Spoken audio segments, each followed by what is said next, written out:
Before I get started with today's lecture, let me remind you, of course, as you know, our final is a week from today.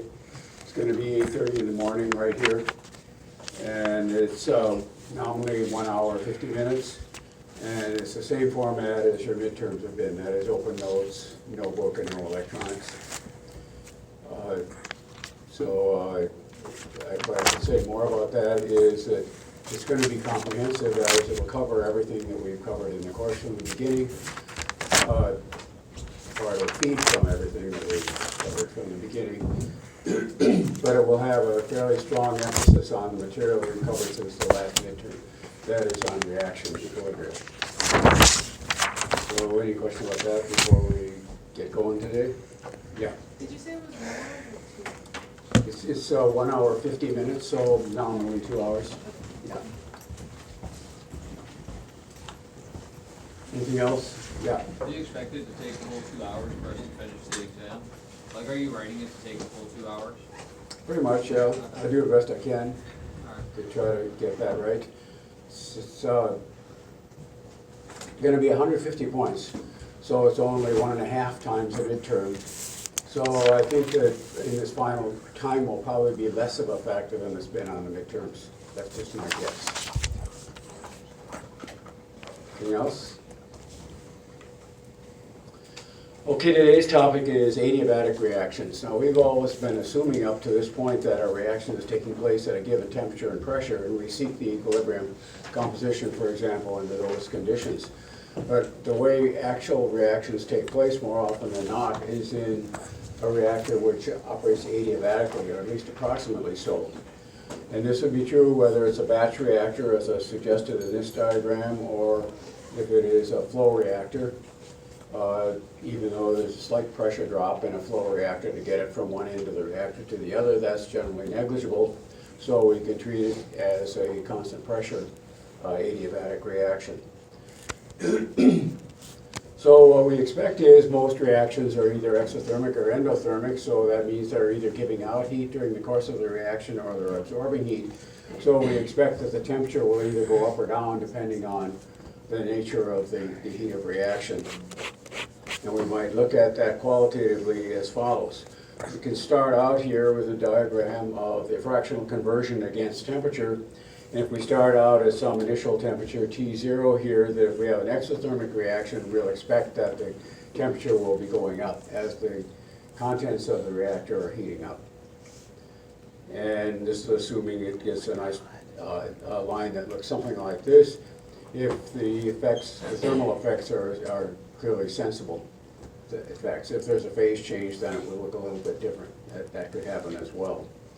If it's an endothermic reaction, we expect that the temperature will be going down during the course of the reaction as the conversion goes up. Now, I can prepare lines like this, independent of how far I think the reaction might be able to go. I can always set up this energy balance. And these lines that track the temperature variation with the fractional conversion which is achieved are known as thermal operating lines. Now, the thermal operating line, which I've indicated here as just T of X, is obtained by, of course, setting Q equal to 0. And this is for then an adiabatic thermal operating line. And the process is one during which the heat of the reaction either heats up or cools down the contents of the reactor. Now, since the process is at constant pressure, we can identify heat with delta H, which is very advantageous because delta H is a change in a so-called state property, the value of which then for delta H is independent of path. And that means that we can do what thermodynamicists love to do, and that is to define a convenient alternate path for the process. This alternate path is one, and I think probably the most convenient one, is where we divide up the delta H into two steps, the first of which is where we heat up or cool down the initial contents of the reactor from T0, which is the initial temperature, to whatever the temperature is that we're going to ultimately achieve at the level of conversion given by X. And then the second step is to carry out the reaction at that temperature T to the extent X. So we then address looking at these two steps. This will give us the adiabatic, and I probably should write that in there. The adiabatic thermal operating line. You can guess here that we could have other situations or other cases where Q is not 0 but is equal to something else. That is, I could designate what that might be, and then I would get a similar problem, but it wouldn't be strictly adiabatic. Okay, let's look at these two delta H's. The first one, said, is to heat up the initial contents of the reactor from its initial temperature, heat up or cool down from its initial temperature to whatever the temperature is at the extent of reaction X. And that's just going to be the integral of the heat capacity here of the initial contents of the reactor. And this, we should note, is the extensive heat capacity of the whole initial inventory. And I could write that out as here the summation of the mole numbers of everything that happens to be in the reactor initially here times the respective, in this case, molar heat capacities as a function of temperature. Now it's important that we get this right, that these mole numbers that we have initially depend on the basis that we choose.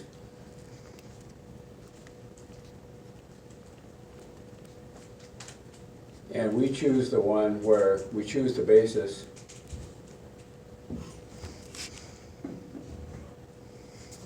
where we can identify xi here with x.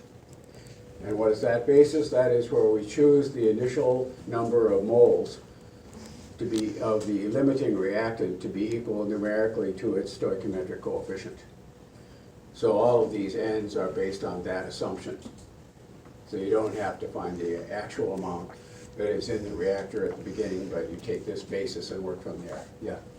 So in this process of taking the temperature from T naught to T, that's just like, we're not actually adding heat, we're removing heat because it's adiabatic. This is just the heat that's coming out of the reaction and the final temperature that it achieves. Well, heat is going to be either generated or removed by the reaction itself, and that's taken care of in delta H2, which I'm going to look at here next. Okay. Yeah. So anything else on this one? Delta H2 here is the heat of reaction integrated with respect to our reaction coordinate, which is going to be identified here with x because we've chosen the right basis.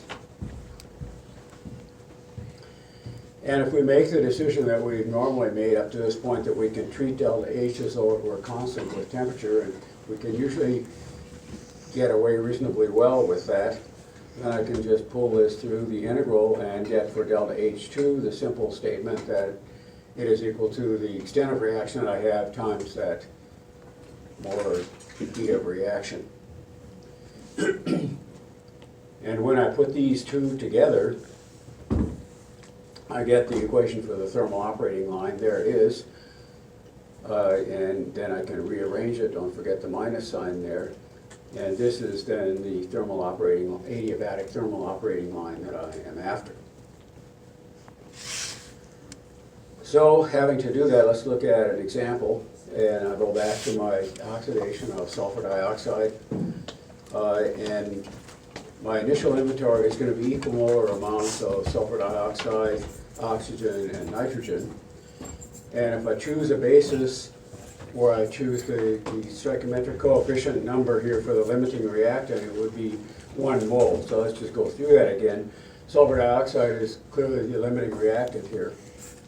So I choose, and I see that its stoichiometric coefficient here is -1, so 1 mole of SO2 is going to be my basis value, so that'll dictate the values for these n's. Let me say something else as well. So I have to include this inert in that because that's part of the, the thermal load that we have in the reactor to begin with. But I might have had other stuff there as well. I could have a brick in the reactor or something like that, and that's going to have a thermal capacity. So I need to account for that on an equivalent basis that would be whatever amount of that is I have in proportion to the this amount of limiting reactant. Yeah. So if called for 2, would you set all of the other ones at 2 as well? Like if 2 is your, the quantity, your lowest quantity? Yes, you keep them all in proportion. So my basis here, what I know is that that SO2, O2, and N2 are in equal amounts. That's the information I'm given. Then I find okay, if that's the case, then I can identify the limiting reactant as SO2. And then what I'll choose, I'll look for the stoichiometric coefficient there, I'll choose 1 mole of SO2. Okay, that means I'll have in my reactor initially also 1 mole of oxygen and 1 mole of nitrogen. If I have something else present, then I have to say, okay, how much of that something else have I got per mole of SO2? I would need to know that. And then that dictates what the the initial contents of the reactor are on that basis. Okay. So if this is what I got, I don't have anything else in the reactor except these 3 gases. Then this extensive heat capacity for the contents of the reactor initially would be just given by this summation, where these are the initial numbers of moles of these. And we've been told to assume that these are ideal gases. So each of these mole numbers is 1, so we can see that. And then I have the expressions for heat capacities for these gases given as functions of temperature in the appendix of your textbook. So if I plug those all in, it looks like this.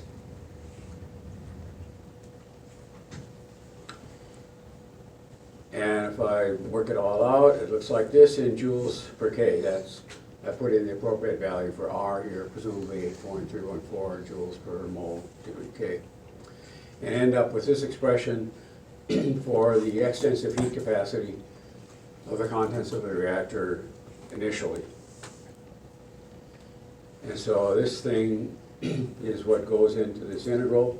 And when I integrate that out between the initial temperature of the reactor, which I've taken as 300 K, up to the indefinite temperature T, then this is what it looks like. So this is delta H1. Then delta H2 involves having to get this heat of reaction, but we've already calculated that in previous working with this particular example. Minus 98,957 joules per mole. We gave it as minus 98.957. We've got to remember that those numbers that were given in the table were kilojoules. So then I can calculate my thermal operating line by the equation that I'd given you earlier, just as follows. We got a minus here and here. So taking that all into account, this is the equation for my thermal operating line. Okay. This is how we would expect the temperature to change in a reactor supporting this reaction with the contents specified as I've given and with an initial temperature of 300 K. If we plot that, it looks like this, and despite the complexity that it looks like we've got temperature, it's pretty close to a straight line. It's a little bit concave upward. So if you put a straight edge next to it, you see that it isn't exactly a straight line, but it's pretty close. So this is drawing, we can do this as basically just kind of an energy balance. And it doesn't tell you where it would actually go. That's going to be dictated by my equilibrium conversion temperature diagram. And that looks something like that. So if I have a thermal operating line that looks something like this, I've just drawn one here arbitrarily, then what I'm going to be able to identify is what temperature is actually obtained in the reactor as it approaches equilibrium. And this is what we call the adiabatic reaction temperature. And that would be identified by this quantity. And of course, that's going to be very important to us. We're interested in how hot, in this case, we've got an exothermic reaction, so we're interested in how hot the reaction chamber will get when this reaction goes as far as it can. And we're boxed in by the fact that it's exothermic, so as the temperature goes up, the equilibrium becomes more and more unfavorable. And this is the maximum conversion. In this case, the way I've drawn it here, it looks like an X of about 0.6 or so. So the location of the adiabatic reaction temperature would be the simultaneous solution of my equilibrium conversion temperature curve, and at pressure of 2 bars, I previously calculated that to be the following. And this is the equation that I've got based on the assumption that delta H of reaction is effectively constant with temperature. Based on the same assumption and with a temperature initially here,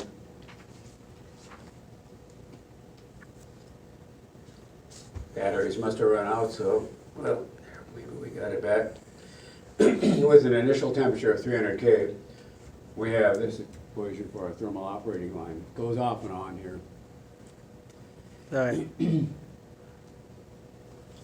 So what we need to do is simultaneously solve these two equations.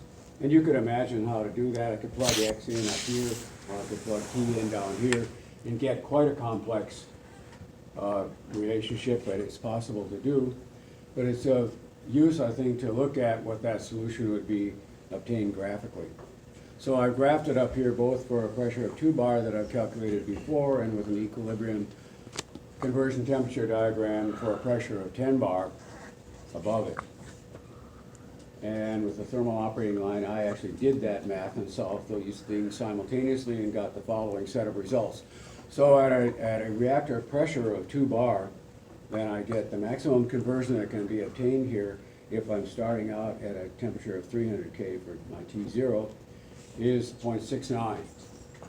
And the temperature which is attained then is 954 point, what have I got, 954.8 K.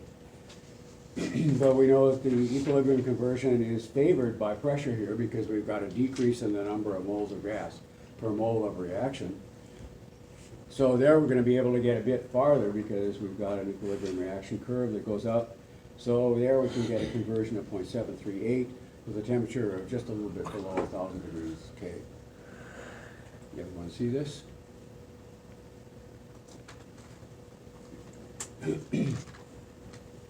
Now, we can start to think of strategies, yeah. If you decrease your initial temperature, does that make the line steeper or less steep? Say again? If you decrease your initial temperature, does that make that conversion line steeper? No, it's say approximately the same slope, Okay.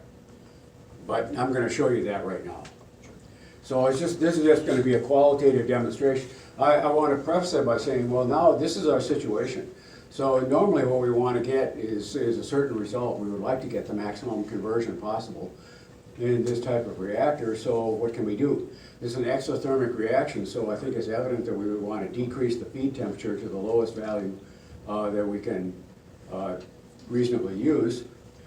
But the change in that feed temperature will obviously affect the results I get for the adiabatic reaction temperature and the degree of conversion. Here it's convenient, since I've got this at the bottom of the diagram, to show you what it looks like if I increase this feed temperature, let's say to 500 K here. So I can just shift that, the thermal operating line over by the appropriate amount. I've just written it in here so it were a straight line. It isn't exactly that. And then I can get here graphically approximate results. And you can see that that's made things worse because I've increased the temperature.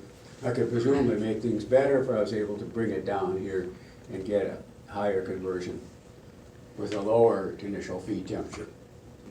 So that's one of the easiest things that we can play with. Another thing that we have that we might be able to play with is the presence of inerts, because we can add inerts or we can operate it at the case where there is no inerts. And the effect of adding inerts would be to influence this heat capacity of the initial contents of the reactor. So we start with the same basis, but then we would add inerts that we have to account for proportionally. So anyway, if we add inerts in general, it's going to make this integram greater, and so that will have an effect that we might be able to show. Now, what I had for the results that I've computed so far is the presence of nitrogen to the extent of 1 mole for each mole of the limiting reactant, SO2, and this was the result that I got. might show what the result would have looked like if I had no inerts present at all, that is, the number of moles of inert equal to 0. And if I increase the inerts, then it's gonna go something like this, and I've just drawn in qualitative lines to show you what that effect is. But here's an interesting thing, and that is if I have an adiabatic reactor, then I'm gonna have, or an exothermic reaction, I'm gonna get a higher degree of conversion if I put more inerts in, which is a rather interesting result, right? Because that's kind of counter to what we saw before, because the conversion curves actually are equilibrium conversion curves, show less conversion with the addition of inerts. So we have those two effects going on together. Here I haven't shown that, but presumably this curve is going to shift, and I've done a few calculations to show what that might look like. So the red curve here is my equilibrium conversion curve with no inerts at all. And the other curves are 4, 5, and 10 moles of inerts per mole of my initial limiting reactant. See, that does shift over to less favorable conditions, but I can swamp that out by adding these inerts and getting ultimately a higher total degree of conversion by the addition of inerts. So these are some of the strategies that we can think about in trying to design these reactors. Of course, the big thing that is not an issue of thermodynamics is the kinetics. And so that's an issue as well. That's a very tricky situation when you have exothermic reactions, because generally the kinetics will be more favorable the higher the temperature, no matter what.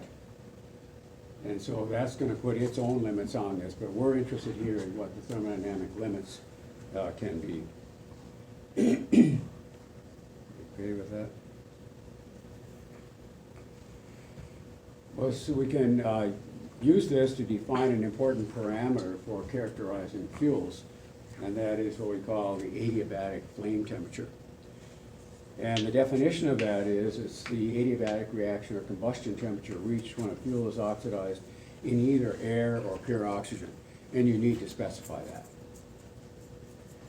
And the assumption is that the fuel, the oxygen, whether it's present in the air and therefore will have an inert amount, an amount of inerts equal to the oxygen, the nitrogen that is also present, or oxygen, that those are in stoichiometric proportions. So that's built into this. So this gives us, for a number of different fuels, what this adiabatic flame temperature is. And you can notice it varies quite a bit. And that can be an important thing for you to know if you're designing a combustion chamber. You don't want it to melt or to be destroyed, so you want to know what that temperature is likely to be able to reach.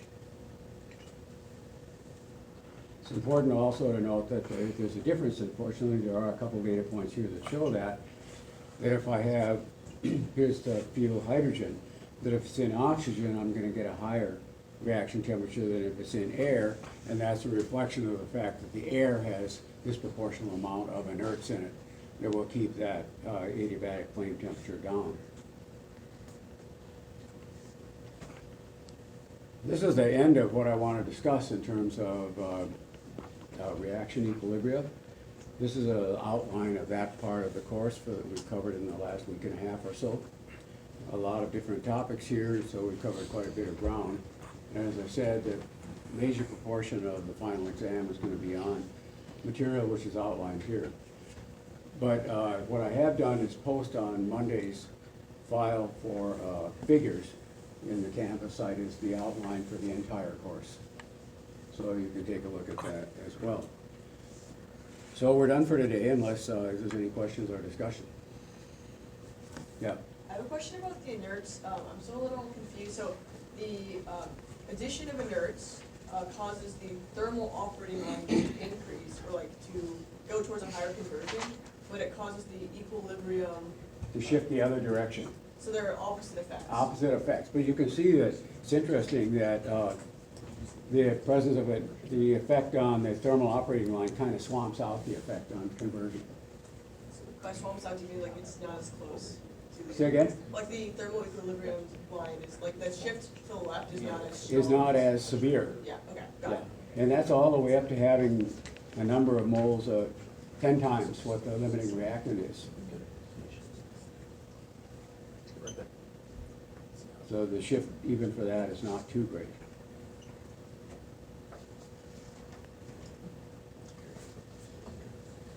Anything else? Yeah. Yeah, for the adiabatic flame temperature, I'm wondering, you said adding inerts decreases the adiabatic flame temperature? Or, Well, that has a definition. So it's in either a stoichiometric proportion of air or oxygen. So we don't have the option of playing with that. That's a thing that you can find tabulated in handbooks. okay. Yeah. So is the adiabatic flame temperature like kind of representing the crossing of the two lines? Is that what you're Yeah, it would be. saying? It would be, yeah. It would be, so Yeah, if you sure. add inerts, wouldn't that temperature? Yeah, but you can't play with that. You can't go messing around like that. The adiabatic flame temperature has a definition. Okay, And that definition doesn't include the ability to mess with it. by adding inerts. so it's just a value that they've calculated? Right. Gotcha, thank you. Anything else? Yeah. Can you explain again why like increasing the pressure causes a higher conversions? You take a look at the reaction and see whether you increase or decrease the number of moles per mole of reaction. Quantitatively, that's evaluating the thing I call nu. All right, that is the stoichiometric number for the reaction. And if I decrease the number of moles with the reaction, that means it likes to be compressed. Then increasing the pressure is going to favor the reaction, the way the Champollion rule would work. So it's But always if the I have a case. decrease in the number, if I have an increase in the number of moles per mole of reaction, then pressure has the opposite effect. Okay, so it depends on the overall stoichiometric coefficient. Yep, that's the issue. Got it, Yep. thank you. And if I have no change in that, then pressure has no effect. Okay. Anything else?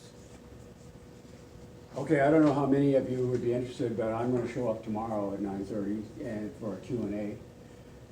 It's up to you whether you wanna come or not. If no one is here, I'll just go back home. But if you show up, then we can take advantage of that time for Q&A, since we don't have any other opportunity for it. Friday is gonna be going over the homework fairly carefully. Anything else before we end for today?